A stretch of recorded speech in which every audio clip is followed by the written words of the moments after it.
Alhamdulillah Rabbil Alamin. Wassalatu wassalamu ala ashrafil anbiya'i wal mursalin Nabiyyina Muhammadin wa ala alihi wa sahbihi ajma'in. Amma ba'd.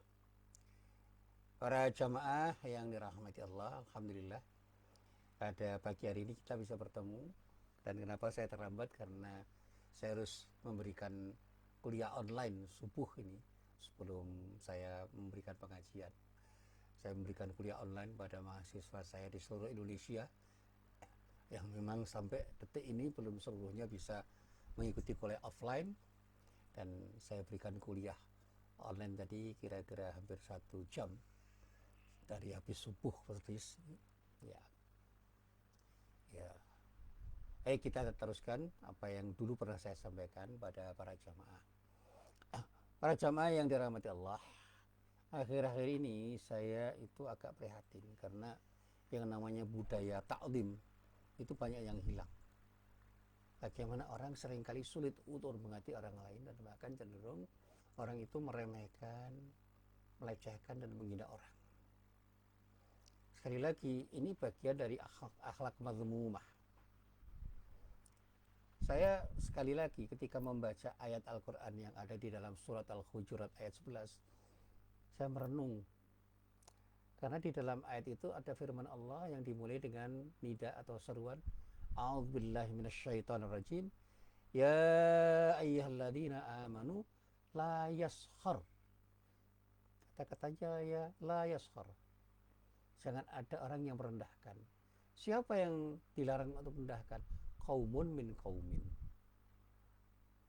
Ada satu kaum, satu kumpulan orang yang saling merendahkan. Itu tidak diperkenan oleh Allah. Allah bahkan mengingatkan asa ayakunu khairum minhum. Barangkali yang direndahkan itu lebih baik daripada yang merendahkan. Dan bahkan ditegaskan wala nisa'um min nisa'in asa iyakunna khairam minhun. Dan jangan pula ada sekumpulan perempuan yang merendahkan kumpulan perempuan yang lain, karena yang direndahkan itu barangkali lebih baik. Nah, kadang-kadang kita tidak hanya dengan merendahkannya, tetapi menertawakannya, melecehkannya, menghinakannya, dan bahkan menzalimi. Itu tindakan yang sangat tidak terpuji. Bahkan kemudian ada larangan wala talmizu anfusakum wala tanabazu bil alqab. Dan jangan suka mencela dirimu sendiri, dan jangan memanggil dengan gelaran yang mengandung ejekan. Mencela diri itu artinya mencela di antara kita. Saling mencela itu tidak baik, apalagi beri gelar. Sekarang ini kan gelarnya banyak sekali. Ada kampret, ada cebong, ada kadrun. Naudzubillah min dzalik, jangan diucapkan. Itu gelaran yang tidak baik dan bisa mengakibatkan orang tersinggung. Bahkan hari ini kan katanya, saya juga tidak terlalu hirau dengan kata orang, akan ada sesuatu yang luar biasa dengan kepulangan Allah yahfaduk, kemudian Allah menjaga dirimu, Habib Rizik Syihab. Saya selalu berhusnudzon kok dengan apapun yang terjadi itu. Ketika Habib Rizik ada di Saudi, saya husnudzon. Ketika beliau hadir, saya berhusnudzon. Sebelum dia di Saudi, saya pun juga husnudzon. Karena apa? Dengan sikap husnudzon itu insya Allah semua jadi nyaman. Dan apakah saya harus membenci orang? Saya tidak akan pernah membenci orang. Tapi saya tidak senang terhadap perilaku yang tidak baik. Jadi siapapun yang berbuat tidak baik, saya tidak suka dengan perbuatannya, bukan tidak suka dengan orangnya. Itu yang selalu saya katakan. Dan bahkan secara jujur saya mengatakan, saya merasa tidak pernah punya musuh kok. Karena kalau saya ditanya siapa orang yang saya benci, kalau pribadi saya katakan nggak ada. Tetapi saya selalu akan bisa tidak senang pada tindakan orang yang tidak baik, termasuk terhadap tindakan tidak baik yang saya lakukan.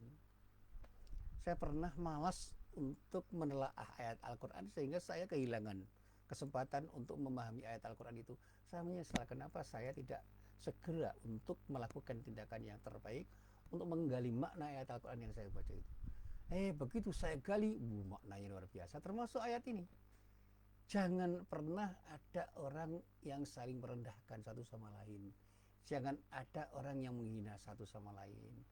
Jangan pernah kita itu memanggil orang dengan panggilan yang bisa membuat orang itu tersinggung. Bahkan kemudian Allah mengatakan bi'sal ismul fusuqu ba'dal iman. Seburuk-buruk panggilan adalah panggilan yang buruk sesudah iman. Artinya apa? Jangan pernah kita mengkafir-kafirkan orang. Orang bisa kita nilai sebagai orang yang bersikap kufur, tapi jangan dikata-katai dengan kata-kata yang menyakitkan hati. Kalau saya dikatakan tanda orang munafik itu apa? Jelas. Hadisnya jelas. Kalau orang itu suka berbohong, kalau orang itu suka menyalahi janji, kalau orang itu suka berkhianat, itu menjadi indikator bagi orang munafik. Tapi siapa orang itu? Wallahu a'lam. Kita jangan menuduh. Tapi kalau ada orang yang senang berbuat seperti itu, Anda indikasi dia terkena sifat-sifat munafik. Artinya apa? Ada sifat-sifat kemunafikan dari orang itu. Dan mungkin itu terjadi pada diri kita sendiri. Ketika saya sedang berbohong, ketika saya tidak bersikap amanah, ketika saya itu suka menyalahi janji, saya harus segera sadar. Inilah nifak yang ada dan mengotori diri saya. Dan saya harus segera bertaubat. Jangan pernah berbohong, jangan suka menyalahi janji, jangan suka berkhianat. Itu saja. Nah, siapapun orangnya tidak ingin diperlakukan dengan tidak baik. Dan orang-orang yang berbuat seperti itu adalah orang-orang yang zalim. Zalim pada orang lain dan zalim pada dirinya sendiri. Nah, para jamaah yang saya hormati, kita bisa menyaksikan setiap saat betapa banyak anak-anak muda yang bersikap kurang sopan terhadap orang tua. Bahkan terkesan sama sekali tidak menghargai sebagaimana mestinya. Mereka seringkali berkata kasar dan bahkan bertindak kurang terpuji kepada orang tua tanpa ekspresi yang menyatakan bahwa dia itu bersalah. Saya sampai bertanya begini, apakah akhlak mahmudah, akhlak terpuji di dalam hal yang satu ini sudah sedemikian pudar di tengah masyarakat kita? Anak-anak muda muslim itu sudah kehilangan akhlak mahmudah. Seakan-akan sikap ta'lim, sikap memuliakan yang seharusnya ada pada setiap anak muda itu hilang. Sehingga mereka tidak mudah untuk memuliakan orang yang lebih tua. Dan kini tinggal menjadi catatan sejarah. Padahal Islam itu sangat menganjurkan kepada pemeluknya untuk menaruh rasa hormat terhadap siapapun, apalagi orang yang lebih tua, dan menyayangi mereka yang lebih muda. Ini merupakan wujud akhlak mahmudah, akhlak yang terpuji. Nah, saya sampai mengatakan begini, tidak sedikit di antara orang Islam yang akhir-akhir ini kurang memperhatikan untuk menjadikan pergaulan itu menjadi pergaulan yang terhormat. Jadilah orang tua yang menyayangi anak-anak muda, dan jadilah anak muda yang menghormati orang tua. Sehingga kebiasaan ini didengarnya bisa berakibat memberikan pencitraan yang kurang baik terhadap Islam dan umat Islam itu sendiri. Karena apa?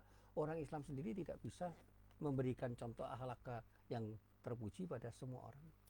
Dan bahkan berkaitan dengan ini, saya masih ingat ada sebuah hadis yang diriwayatkan oleh Imam At-Tirmidzi. Di dalam sebuah hadisnya Imam At-Tirmidzi mengatakan, ada riwayat dari Anas bin Malik radhiyallahu anhu yang dalam banyak kesempatan dibukakan oleh para mubarik di mimbar-mimbar ceramahnya. Dikisahkan bahwa Rasulullah itu pernah bersabda, laisa minna man lam yarham saghirana wa yuqir kabirana. Bukan termasuk dari golongan kami orang yang tidak menyayangi anak kecil dan tidak menghormati orang tua. Nah, ini teguran.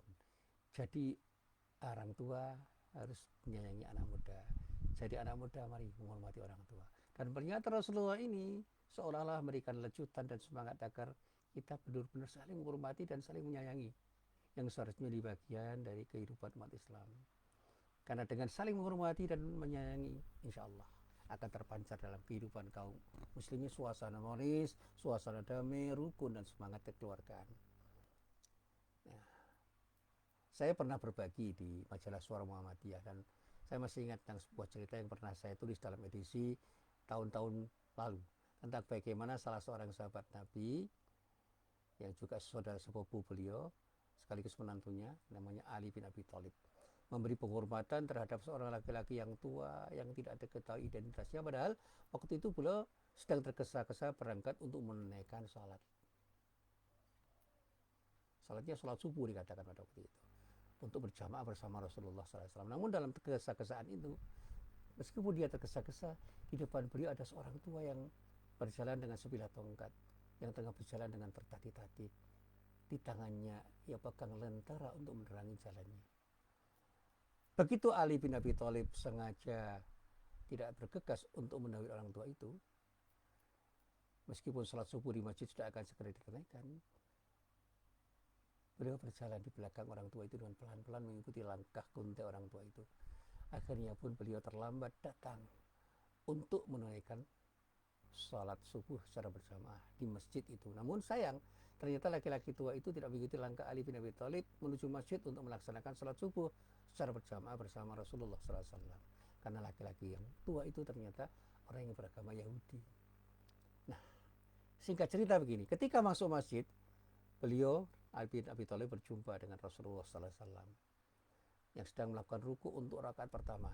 Dan saat itu Rasulullah tampak dengan sengaja memanjangkan rukuknya sehingga beliau Ali bin Abi Thalib mendapatkan 2 rakaat salat subuh secara berjamaah bersama Rasulullah dan menjadi makmum dengan rakaat yang sempurna. Nah, singkat cerita, ini supaya singkat aja ini. Setelah melaksanakan salat subuh bersama dengan Rasulullah, Ali bin Abi Thalib bertanya kepada Rasulullah SAW dengan pertanyaan begini. Ya Rasulullah, kenapa kau panjangkan rukukmu padahal peristiwa itu, memanjangkan rukuk seperti itu belum pernah kau jumpai, padahal pernah saya jumpai sebelumnya. Nah, atas pertanyaan itu Rasulullah pun menjawab bahwa ketika ia rukuk sebelum kepalanya tegak, tiba-tiba malaikat Jibril menekan punggungnya agak lama. Malaikat Jibril itu menekan punggungku agak lama. Setelah malaikat Jibril itu melepaskan tekanan di punggung Rasulullah, beliau pun baru bisa mengangkat kepalanya seraya membaca Sami Allahu liman hamidah dalam iktidal beliau.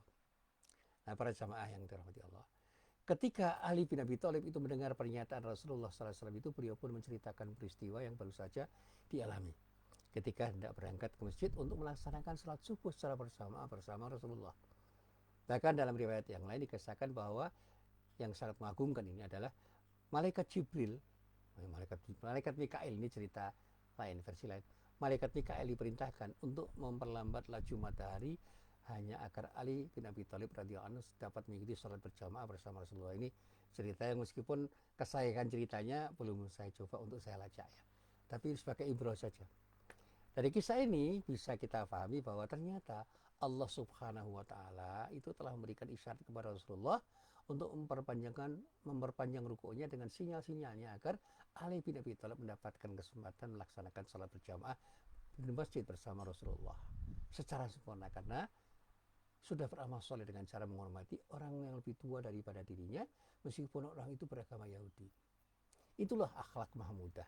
Itulah akhlak mulia yang ditunjukkan oleh Ali bin Abi Thalib, salah seorang sahabat terbaik Rasulullah, saudara sepupu beliau sekaligus menantu beliau.